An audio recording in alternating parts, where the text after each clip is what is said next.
Bismillahirrahmanirrahim. Assalamu alaikum, my dear learners. Very warm welcome to the Chase Academy, and I welcome you to English grade 11. I hope, students, that you're doing well and you are following the previous lectures as well. I'm your instructor, Zahmid. Students, today we are going to deal with yet another SLO of reading comprehension or reading and critical thinking. Today we have a student's learning outcome that talks about evaluating two or more central ideas or main ideas of a text, and we will analyze their development over the course of the text, including how they interact and build on one another to provide a complex analysis. Students, we know that when you're reading a prose or poetry, there's a main theme, a main idea, which is the focus and the main and key focus of the whole text.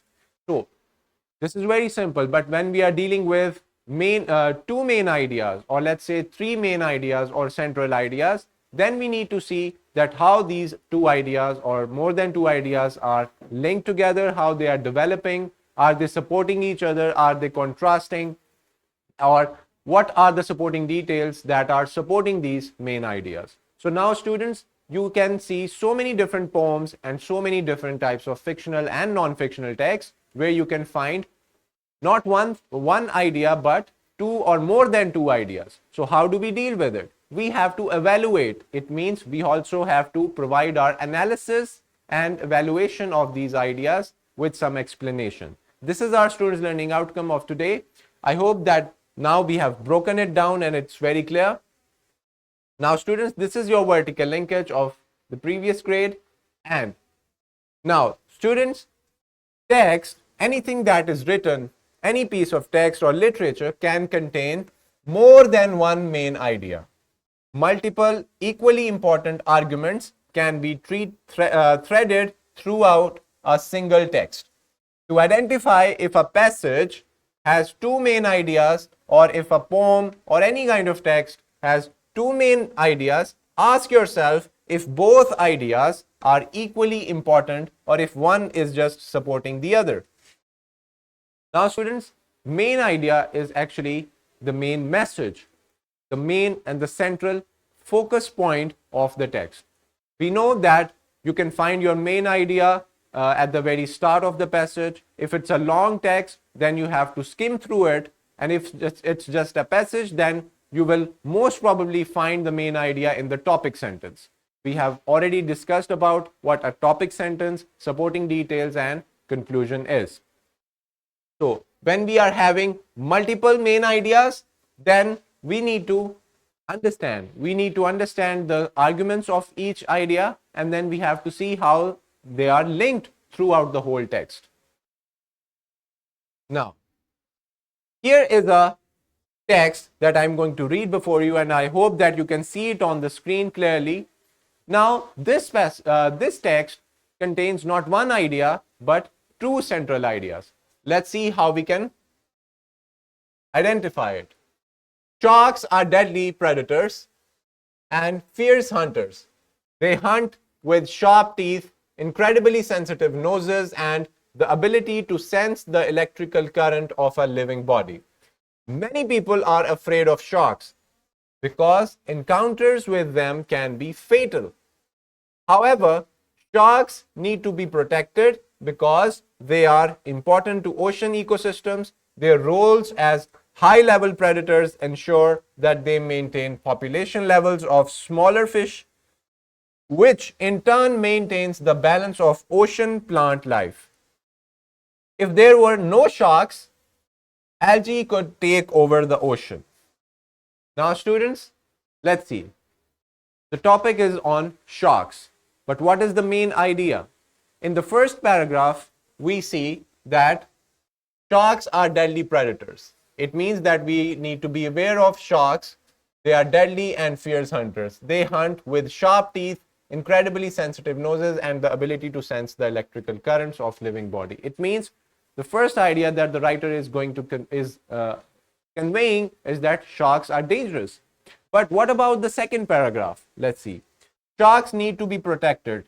Why? Because they are important to ocean ecosystems. Now, this is another idea that is pitched in by the writer to the reader, that First, he talked about sharks being dangerous and deadly, but in the second one, he said that sharks need to be protected. So it means that these two ideas are found in our text. Now, are these ideas contrasting? Yes. First, we can see that sharks are deadly predators, and then we are saying that we need to protect them. So the ideas are contrasting, but they are developing over the course, and we can see that they are, the first idea is actually explaining the second idea as well, and they are interlinked. So this is how you find main idea. You have the first idea over here and the second main idea or central idea in the second one.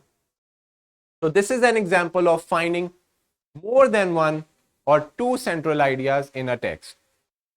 Now, let's talk about another activity. We have a text over here that we need to read and analyze and find the main or central idea. Climate change poses a significant threat to global ecosystems and human societies. Yes, this is the topic sentence, and we are talking about climate change, that it is a significant threat to global ecosystems and human societies. This is the main idea of the text. Rising global temperatures are causing sea levels to rise, leading to coastal erosion and flooding. Additionally, extreme weather events such as hurricanes and droughts are becoming more frequent and intense.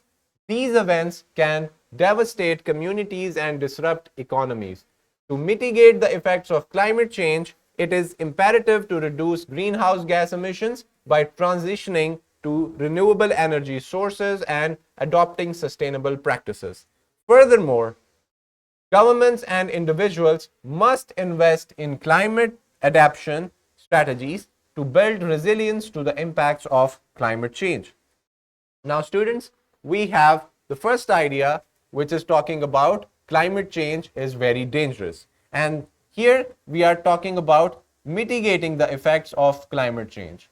So, and this is general to specific method. First, we talked about a very general thing. The writer talked about it, and then he slowly developed on with the supporting details till we reach the second main idea. And we know that these two main ideas in the text, they are connected. One main idea is there to develop and make grounds for the second central idea or main idea. And this is how these two ideas are interlinked. They are intertwined and they are useful for one another. One is explaining the other, and the second idea is building upon that first idea.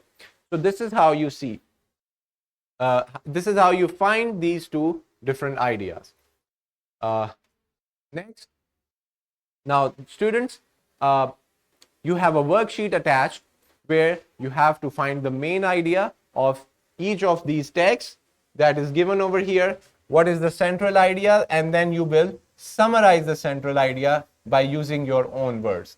And when we are summarizing, we learned in the previous lecture that summarizing is very technical. You need to use your own words. You need to be following a very good structure of the English language, and you have to be precise and short in explaining your summary.